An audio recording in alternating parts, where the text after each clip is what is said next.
日本海軍の伊29潜水艦の乗員に向けて書かれた、このようなメッセージが残されています。4543 Mr. S. Urahasi Submarine, A, number 29.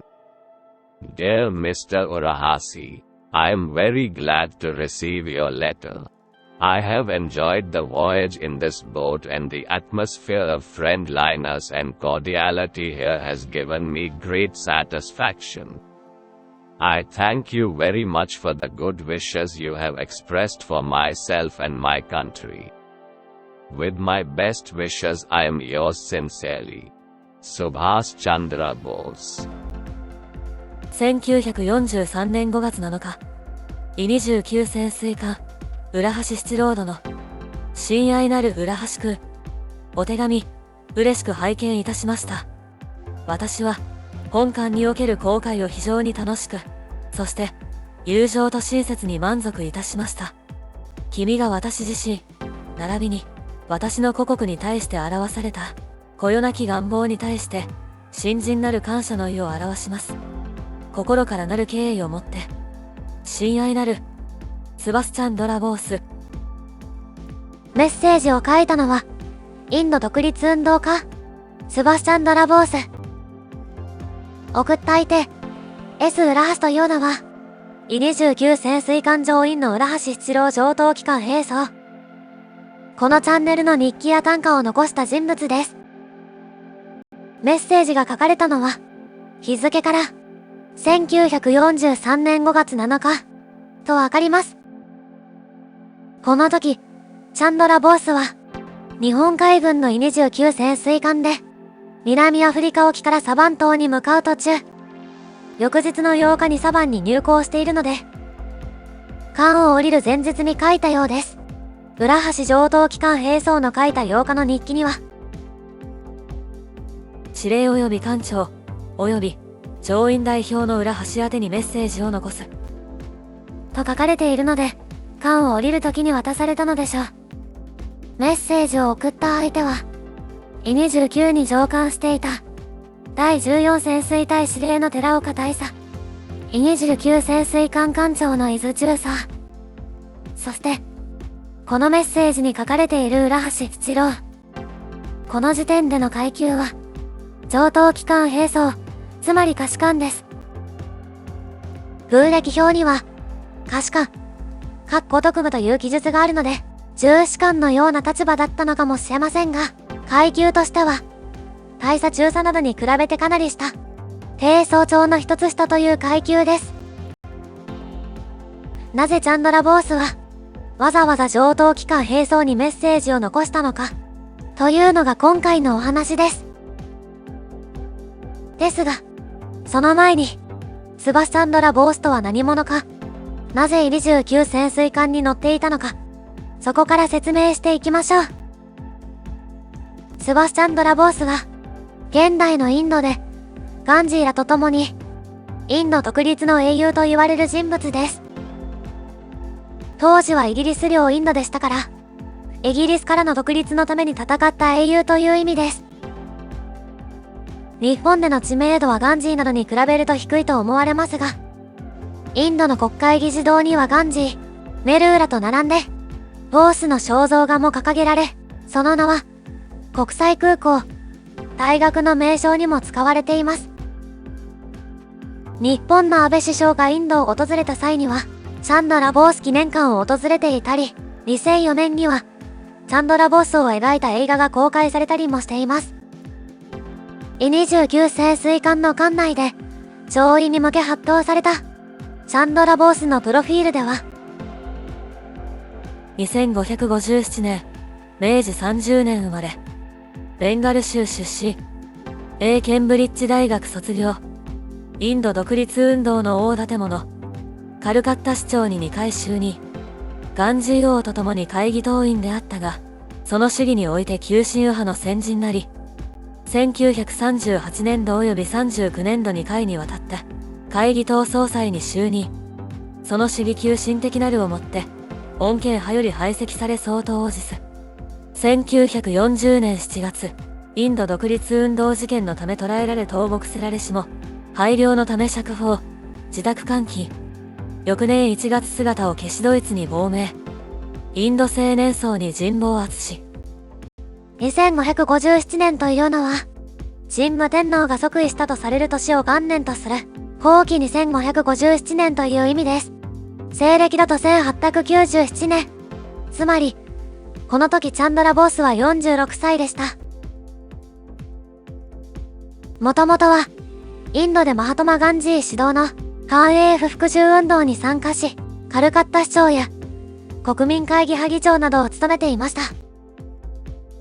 非暴力のガンジーとは違って、イギリスが武力で支配している以上、インド独立は武力によってのみ達成される、という考えで、ガンジーの非暴力主義には反対していたそうです。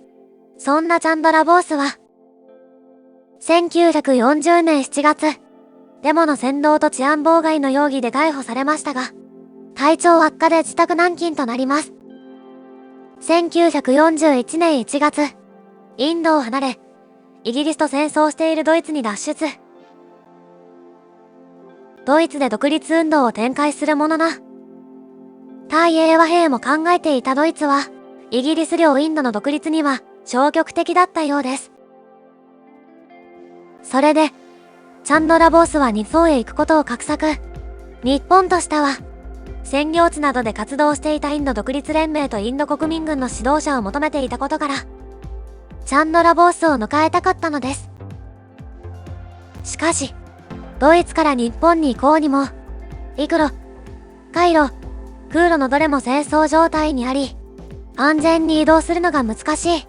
日独両政府は、ボースの移送について協議し、潜水艦での移動が安全であると結論付けたのです。そして、1943年2月8日、チャンドラ・ボースは、秘密裏にドイツ潜水艦 U180 に乗り、キールを出港。スエズ運河はイギリス軍に抑えられているため、アフリカ大陸の喜望峰を回るコースで、日本軍の潜水艦との会合ポイントに向かいました。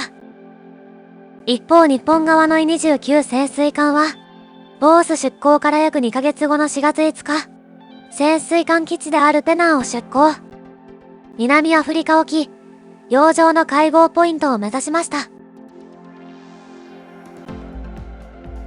これは、E29 潜水艦の第5期作戦行動、ドイツ U ボートと人員、物資を交換するという秘密の作戦です。物資は、E29 からは魚雷や金の延べ棒など、U180 からは地雷などを交換したようです。人員は、E29 のエミ海軍中佐、友永技術少佐と、U180 のチャンドラ・ボース、秘書のハッサンを交換するという作戦です。U180 との会合予定日の前日に、E29 艦長、伊豆中佐機操のチャンドラ・ボースについての文書が発表されたようで、その文書が日記に書き留められています。今回、本艦29戦は、その特に、法系的一環として、インド独立運動の指導者の一人、ボースを、ドイツよりの帰途、インド洋上に迎え、マライまで本艦に便乗せしめ、護送することになった。これは、インド独立運動に対する間接的幇助ともなり、また、大東亜共栄圏、確立の交互実現上にも、極めて有意義のことと考える。かのボースは、今後国外マレー方面にありて、同志の統領として活躍すべく、インド国内の国民会議派の急進派、または前衛集団、さらに状況によっては、ガンジー及びネイル等とも策をする。その独立運動の活躍には、大いに期待してかなりと確信している。かのボースの胸中に秘められている秘策は、いかに必然的なる、英国の崩壊に伴い実現する、インド独立成立の日、かのボースの心中に巨来する、E29 戦に対する感慨は、しばらくこれを問わず。ただ、E29 戦の長い矢が上にも普及なり、東亜共栄圏の名部、インド市場に産として輝くであろう。住人を詣べし、誓って任務達成を帰参。4月23日、南アフリカ東岸、マガダスカル島沖合。両行と続く洋上の一点に、独占まさしく現れれぬ。E29 潜水艦は、ドイツ潜水艦 U180 と会合。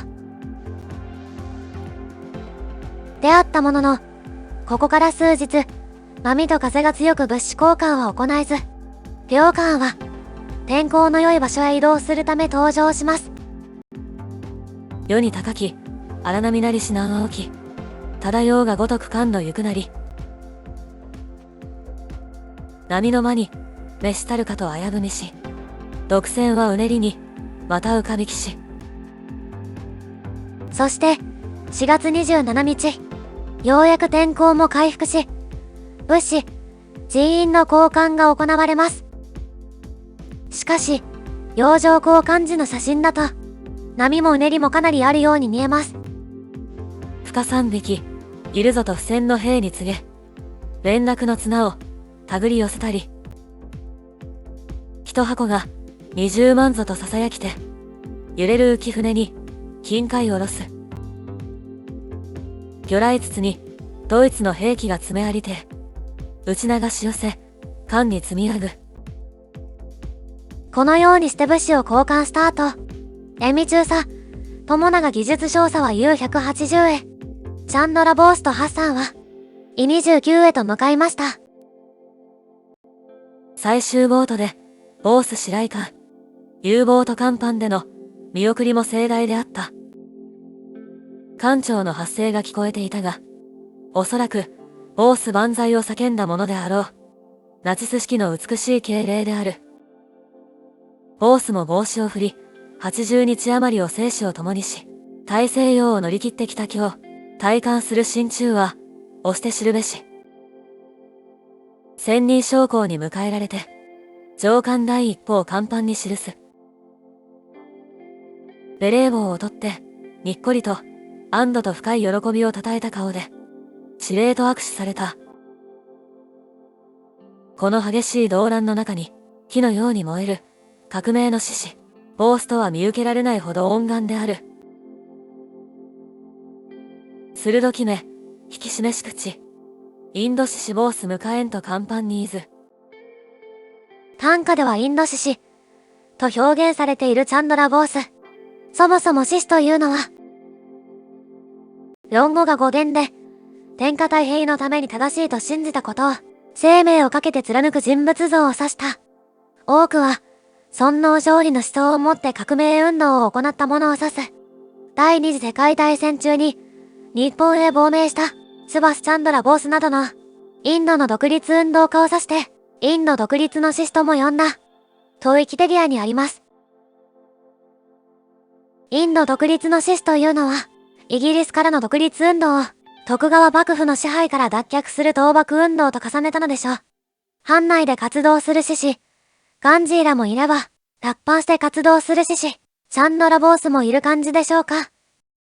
同じ倒幕であったとしても、戦いを避ける大政奉還を進めるガンジーと、武力での倒幕を目指すチャンドラ・ボースという見方もできそうです。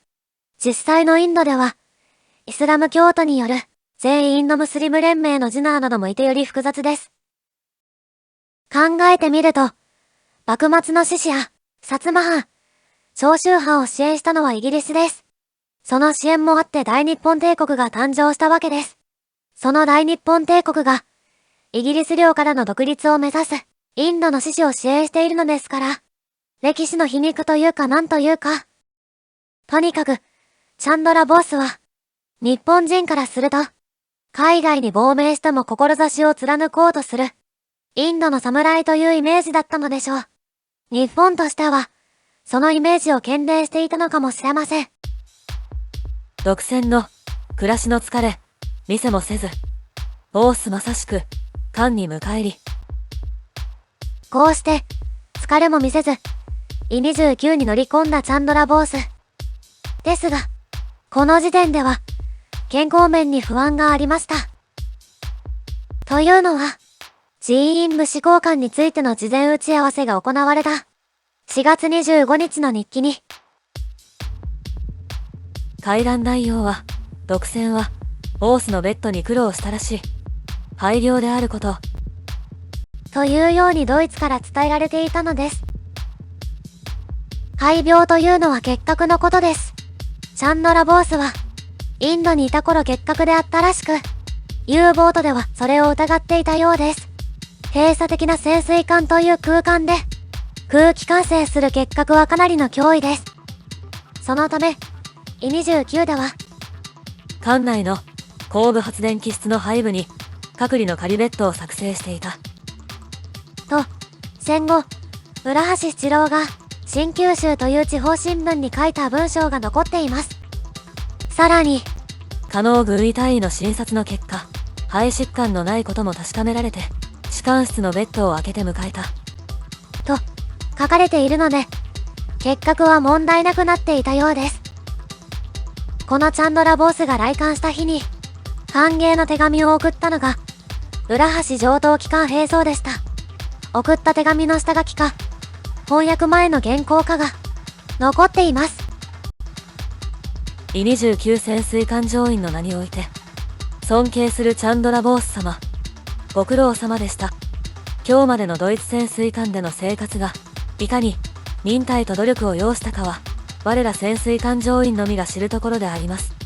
また、これからの生活や運動が、いかに艱苦と困難に満たされているかも、お察しすることができます。しかし、この歴史的な日本と、ドイツ潜水艦の連絡のもとに、あなたをお迎えすることのできたのは、大きな喜びと言わねばなりません。あなたは、また、日本とドイツが、力強く打ち込んだくさびで出来上がった台上に立っているのです。あなたは今こそ、最大の勇気を出して、祖国インドの独立を保有しなくてはなりません。日本を、日本国民を代表して、喜び変えた私どもに、この日の感激を忘れしめることなく、尊敬するチャンドラ・ボース様の名を、世界に示す日を待っています。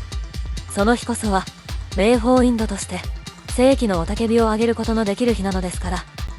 さらに強く、我らの友、インド民衆のために、我らが大アジア民族のために、力強く頑張ってください。私は、最大の熱情と真意を込めて、ただ一言、お願いしますと申し上げます。今は、お大事な体、くれぐれも体に気をつけ、ご健闘のほどを祈っています。2603年4月27日、喜び迎えた日、E29世、乗員浦橋七郎。また、このような短歌が残されています。インド志士、オースに迎えて一平の、理想と希望を、書きておくれり。上等機関兵曹との交流は、この手紙以外にもあったようで、そのあたりを、日記に残るチャンドラ・ボースの様子とともにご紹介しましょう。その前に、E29の乗員は、チャンドラ・ボースに対してどのように接していたのか、それがわかる資料が日記に書き込まれています。それは、艦内で発表されたチャンドラ・ボースを迎えるにあたっての注意事項で、国の最小級の人として、礼儀を失せざること。従者に対しても、礼儀を厚くすること。国の最小級の人物という位置づけですが、チャンドラ・ボースは、この後、自由インド仮政府という、インドの暫定政府の国家主席兼首相となります。4月28日の日記。オース終日環境にあり、地石木工。眼光鋭し。曇天。波あり。仮説にあたり、人315号。環境に整列。オース氏を交えて、妖拝式。政治の万歳を叫ぶ。この日は天長節。つまり天皇誕生日のため、妖拝式という宮城に向かって妖拝する儀式などを行ったようです。4月29日の日記。オース、環境にあり、活躍地近きに、胸中に秘策を巡らしている。また、一人つぶやき、海を見る。艦長が、オース氏に六分離の説明をする。軽々たる眼光、青年層に人望あり、彼の風貌からすると、一軍を引くに十分なる人物なり。5月1日の日記。オース、士官室に私が挙げた、国際情報のグラフに見入っている。米軍マレー戦線、パールハーバーの状況、パレンバンの落下3部隊などのもの。今日の視線を司令の案内で見学する。5月2日の日記。オースト軍医長の話、独ソ戦線、レニングラード、モスコー、スターリングラードと、ドイツを語るボースの眼光、功を好調させて、日本に亡命をせずドイツに生きたる気持ちもわかる。朝夕を、ボース氏と顔を合わしつつ、そのたくましき、闘志を感ず。このようにチャンドラ・ボースには、人を魅了するカリスマ性があっただろうことが、日記や短歌からも読み取れます。それは、当時首相であった東条英機や、ビルマ方面の軍司令官の言葉からも想像できます。一方で、自信過剰、横兵といった評価もあるので、誰からも好かれる人物というわけではなさそうです。ちょっと、とっつきにくい人物というのが、日記からもわかる部分があります。それは、秘書のハッサムについて書いた部分です。従者ハッサムは、愛嬌者にて、我々とも馴染みやすし。従者ハッサムは馴染みやすいというのですから、ボースとは親しく話せる雰囲気ではなかったとも読み取れます。もちろん、最小級として扱われているボースとハッサムを比べたから、差があると感じただけかもしれません。大体、このハッサムは、かなりコミュニケーション能力が高かったようで、ドイツでの辛みの乏しさ優柔者、ソース塩胡椒を振りかけ、飯を食べたり。この短歌だけでも、ちょっとユーモラスなハッサムのキャラクターがわかる気がします。5月3日の日記。環境にてボースと語る。可能軍医注意の通訳。ここで、浦橋上等機関兵装と、チャンドラ・ボースは、ある程度、じっくりと話をしたのだと思われます。環境に、相対してとくボースの語。一期一会に、熱こもりいて。どのようなことを話したのか。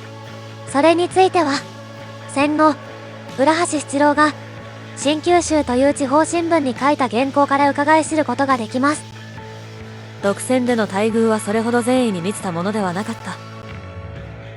この待遇の悪さは、チャンドラ・ボースが結核と疑われていたことが原因ではないかと思います。ビルマ独立のバーモを知りたがった。バーモンは、ビルマの独立運動家、日本軍と共にイギリス軍と戦い、ボースが29ら乗り込んだ時から3ヶ月後の8月に、ビルマ国の独立を宣言、国家代表兼内閣総理大臣に就任、自分と似た境遇の人物として関心があったのでしょう。日本民衆がボースを認識しているか。亡命中のベルリンの大空襲で、夜間読書もろくにできなかった。そんなことも話したようです。さらに、現代のインド、パキスタン問題につながる話題もあったようで、インド本国でのネールとジュンナーの確執の批判。ネールは、インド独立運動の指導者の一人、戦後、インドの初代首相。ジュンナーはジンナーのことと思われます。インド独立を目指す、イスラム教徒グループの指導者、後に独立パキスタンの初代総督です。ネールやガンジー、また、チャンドラ・ボースは、イスラム教徒の多い地域を含めた統一インドとしての独立を目指し、一方のジュンナーは、イスラム教徒の多い地域を分離する独立を目指していました。少なくとも、国外からインドを見ているチャンドラ・ボースは、ジュンナーを批判するのではなく、ジュンナーとネールの確執を批判的に見ていたようです。独立のために立つべきボースなれば、海峡徒との共和を願いし。海峡徒というのはイスラム教徒のことで、ジンナーの支持層です。運動の厳しく茨の多さを、ボースの弦より引き知りにけり。戦後、イギリス領インドは、ヒンズー教徒中心のインドと、イスラム教徒中心のパキスタンに分離されることになります。現代の視点からも、どちらが正解だったのかわからない、難しい問題です。5月6日の日記。人345。14回の赤道通過。班長以上参加。ボースと記念撮影。ボースのライカ。即距離のついた一品。環境にかもめくる。追徴と喜ぶ。ライカとは、ドイツの光学機器メーカー、エルストライツのカメラのブランド。1930年代から1940年代頃には、ライカ1台あれば、家が1軒建てられる、と言われていたそうです。5月7日の日記。ボース氏、トランクを出し、明日の体感用意に4年内。ハッサムも、鼻歌を口ずさみ、とても嬉しそうだ。無理もない。2月7日以来、初めての上陸だ。長い便乗生活も、ロークなものであったろう。5月8日の日記。ボース、夏の背広に着替えて、環境に来ている。司令及び艦長、及び、上院代表の裏端宛てにメッセージを残す。ボースより、書簡を受けて、別れ際、敵握手を、我取り交わす。1030、入港。基地司令官、多くの民生部員の出迎えを受ける。山本という人と握手している。山本という人は、英領インドの大霊独立工作を画策していた、特務機関光機関の山本大佐だと思われます。上官の、時はドイツのレーセルに。ボース去る時、挙手のレーセリ。ボースの目に涙が浸る。航海中の不安が拭われ安堵する。一同と共に、任務達成の喜びに涙ぐむ。環境で記念撮影。その後、E29はサバンを出港し、潜水艦の基地であるテナンへ向かいました。スマトラの一角に立つ、ボースなり。そうと祝いて、棒打ち振りつ。今よりのインド独立運動が、我ら楽しみ、励ましゆかん。期待する、ものの多くを、望みかけ。ボースが明け暮れの、幸を祈れり。これが日本の潜水艦でのチャンドラ・ボースの話。上等機関兵装にメッセージを残したのは、軍人とはいえ、普通の日本国民に近い価値観と話をし、その考えを知れたことへのお礼だったのかもしれません。また、インドでも、青年層に人気があったと言いますから、若い世代や階級に関係なく接する人物だったとも考えられます。最後に、この動画に関連した人々の、その後を簡単に紹介します。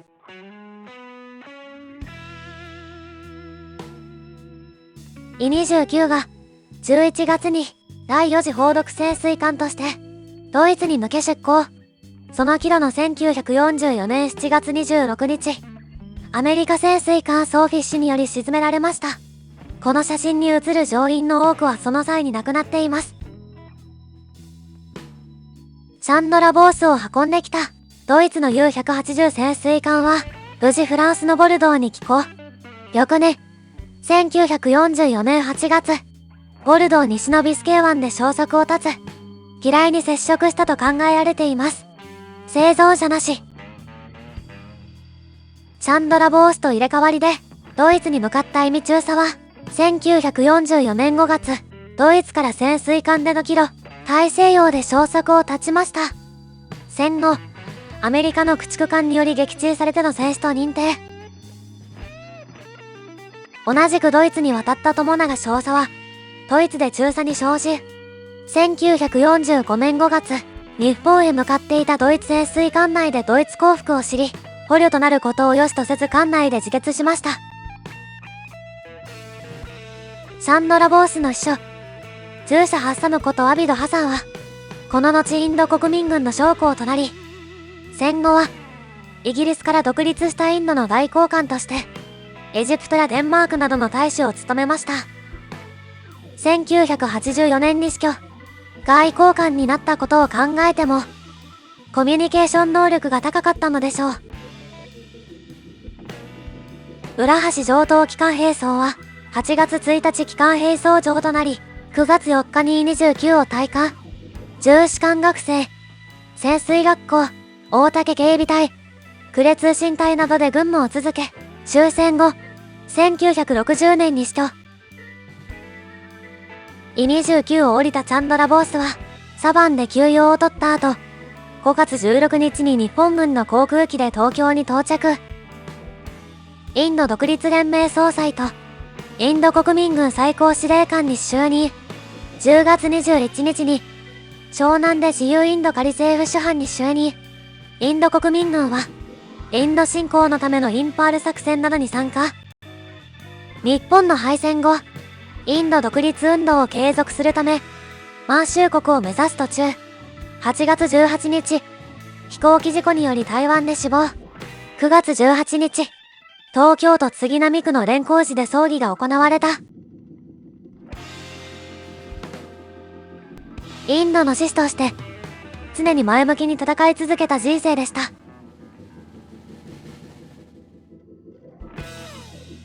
独立を不可能と説く、即論に、可能なるべき現実を示さん。